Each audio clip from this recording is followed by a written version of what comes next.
Hello friends. Let's take a step back in time, to May 31, 1995. On this day, something quietly revolutionary happened in the Danish royal family.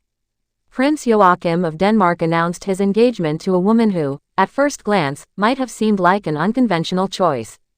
But as we look closer, we realize this wasn't just an engagement, it was a powerful symbol of change. The woman's name was Alexandra Christina Manley. Now, Alexandra wasn't royal. She wasn't even aristocratic. She was born in Hong Kong, to a Chinese-British father and an Austrian-Czech mother. She spoke multiple languages, held a degree in international business, and was already thriving as a top executive at a British investment firm. In every way, Alexandra was a citizen of the world, modern, accomplished, and fiercely independent. And here's what made this engagement so groundbreaking. With Alexandra, the Danish monarchy embraced diversity, intellect, and modern values. For centuries, royal families had married within a very narrow circle, European aristocracy. But in 1995, Prince Joachim and Alexandra broke with that tradition. And they did it with quiet confidence.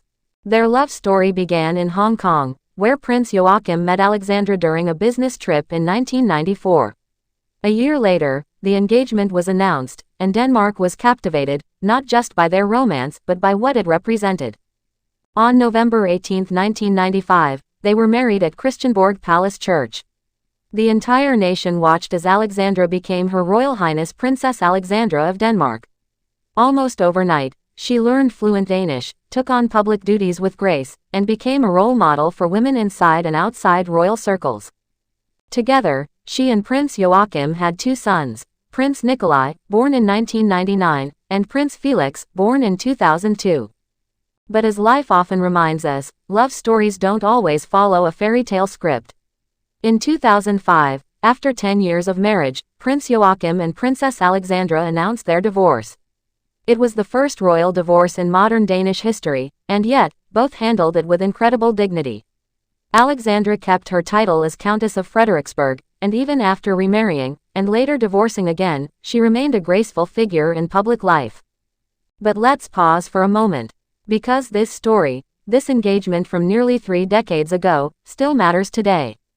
Why? Because it showed us what happens when tradition meets evolution. When royal families open their doors to people of different cultures, backgrounds, and professional strengths, they don't weaken the crown, they strengthen its relevance.